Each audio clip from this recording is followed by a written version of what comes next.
Oh no, Patrick, no, Patrick, no!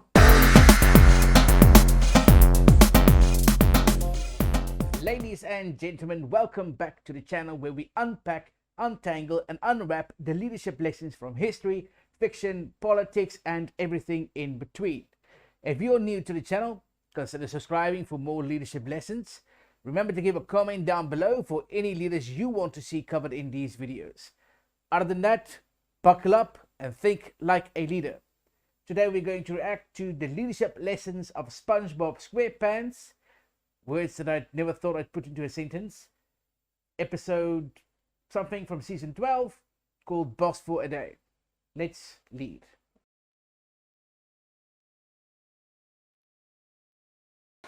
My thirst is not yet quenched.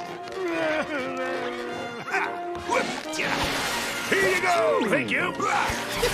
No free refills! Woohoo!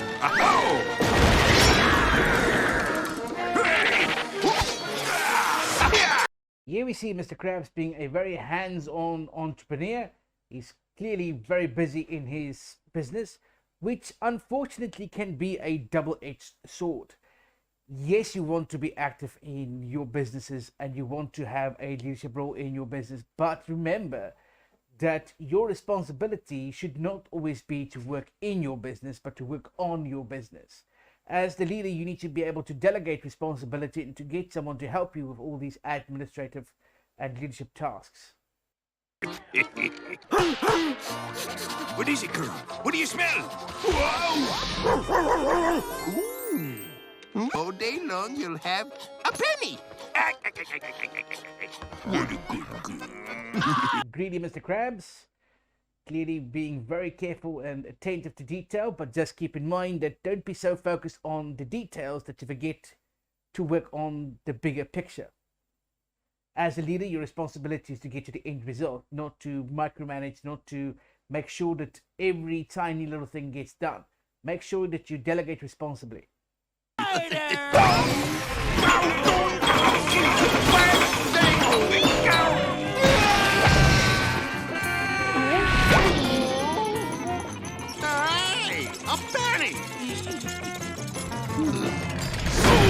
Now, in all likelihood, being so attentive to the details won't possibly lead to such catastrophic results as with Mr. Krabs, but it can damage your relationships and it can damage your vision and it could potentially inflict your leadership style.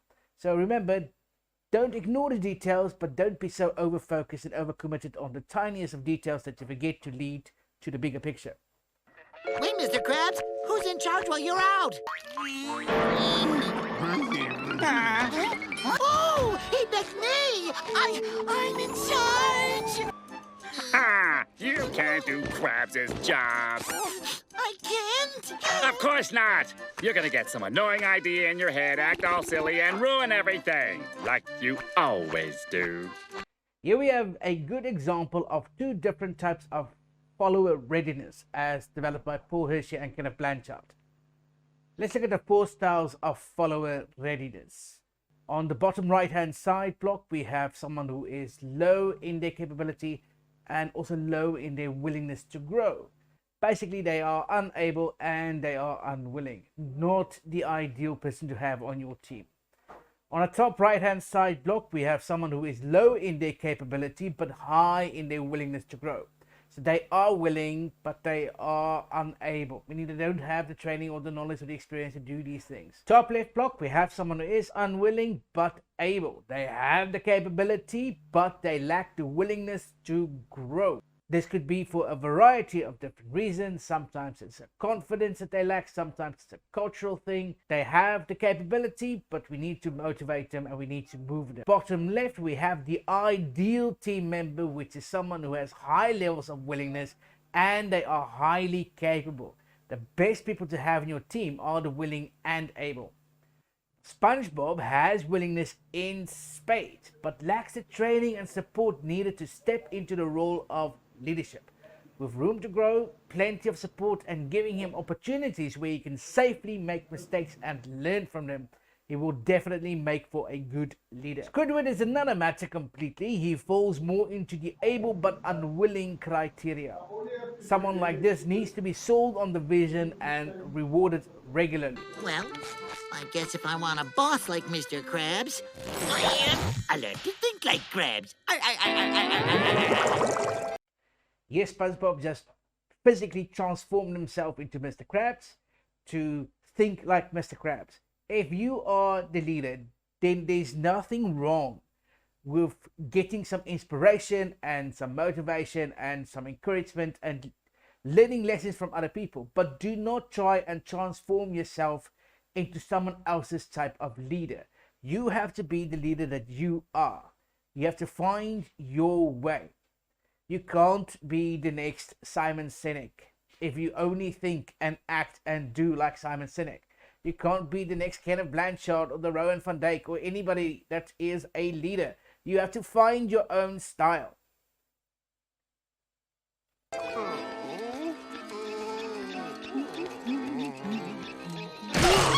Krabs, I'm so glad you're back.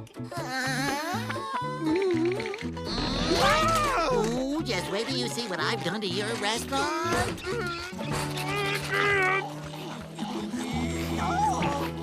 Nothing! Isn't it great? Everything's just how you left it. So well done, SpongeBob. He was put in charge, willingly or unwillingly, of the Krusty Krab. And as soon as he got into the position, he didn't just immediately start making changes. He relied on the benefit of the previous management and leadership style, saw what is right, what is working, and decided to stick with it. Eventually, you might want to decide to add to or change or modify certain things in the company that you are leading to better represent the vision that you have for that company. But don't be so eager to just jump in and make changes. It's not appreciated and it's not going to end well. I even hired a new fry cook, since I'm too busy being the boss now. Just like you would have done.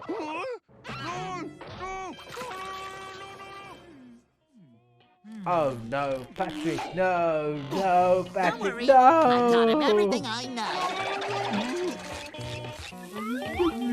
When he was elevated to the position of leader, he delegated his previous responsibilities to somebody else. In this instance, he hired Patrick as the new fry cook. As we've just seen, Patrick might not be the clearest choice. In your hiring policies, remember to hire someone who is willing and able to do the job properly and can fit in with your structure and can help you achieve your vision. What do you want? Squidward! What would Mr. Krabs say? Remember to praise in public but criticize in private. Do not confront your employees for a mistake they made in front of the customer or in front of a client. That is poor form and it's not going to benefit them in the long run. It's not going to benefit you, your vision, your leadership, or your company.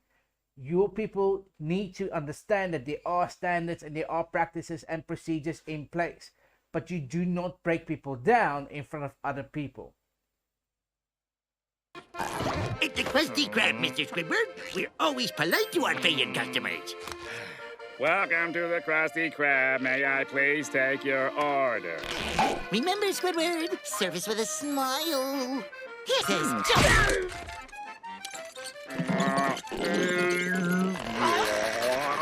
SpongeBob is correct in trying to motivate Squidward to do a better job. That discussion should have happened privately. Regardless, it is a valid tactic to try and motivate people, your employees or your team, to do better. What you should not do is to confront them in public. You should not forcibly try to change people. Patrick, what are you doing? I'm cleaning the deli slicer. I used the tongs like you said. The tongs are for holding bags, not bricks. Let me finish this, pal. You get back on the grill. Yookey-dook. You cannot expect someone to do a job to a standard that you want if you didn't train them and they haven't received training to do it in the way that you desire. Your communication should be specific. You should support them, help them, encourage them, grow them reward them. What you should not do is just shift them around in your company to do other things just because you are unwilling to have a difficult conversation and you are unwilling to invest in your employees or your team to help them grow better.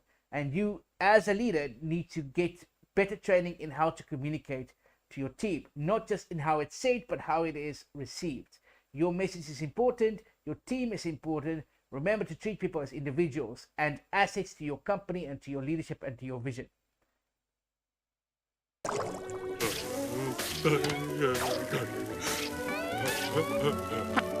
Hey, Patrick, could you, bump the grill temperature up about half a degree? Fine.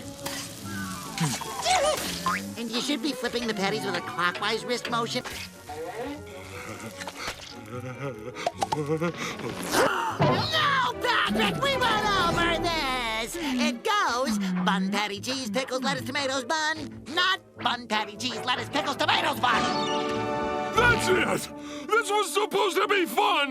SpongeBob seems to have difficulty letting go of his previous position in this instance.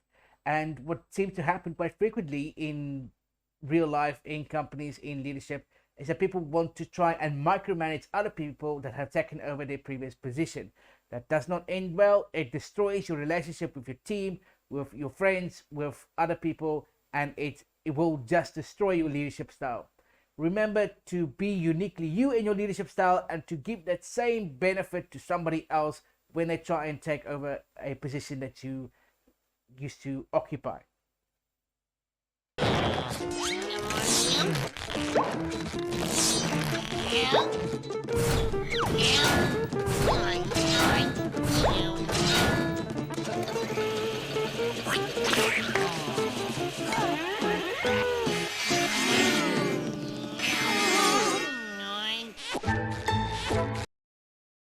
SpongeBob is correct in trying to break up the large responsibility of running the Krusty Krab into lots of smaller, more manageable tasks. And he is delegating responsibly. What you should remember is that it's not the amount of people, but the quality of work that needs to happen. It's not how many people are working, but are we getting to the end result? Is the quality, is the standard appropriate for what I expect?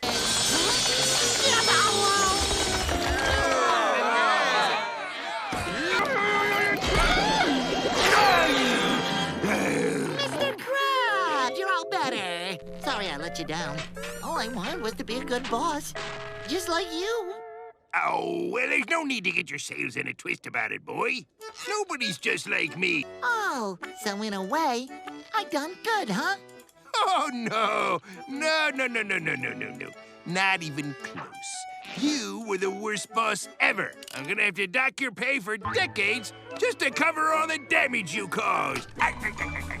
Well done to Mr. Krabs for at least finding something positive to say about SpongeBob's leadership and all the craziness that happened during this episode of SpongeBob SquarePants. I do think his evaluation could have been a bit more specific and on point. However, we will cover that in another episode, I'm sure. It was surprising, well, I was surprised anyway, to find so many leadership lessons in SpongeBob SquarePants. It just goes to show you that there is something to learn everywhere you look. This leads us to the end of this episode of Think Like a Leader, where we had the opportunity to evaluate and discuss and figure out what makes a leader. If you like this episode, give it a like. If you didn't like it, you know what to do. If I missed something or you want to add something, please leave a comment down below. If you want to see a specific leader covered from history, politics, or fiction, give us a comment down below and I am sure I will get to it and I will make sure that you get a shout out. Other than that, see you next time and think like a leader.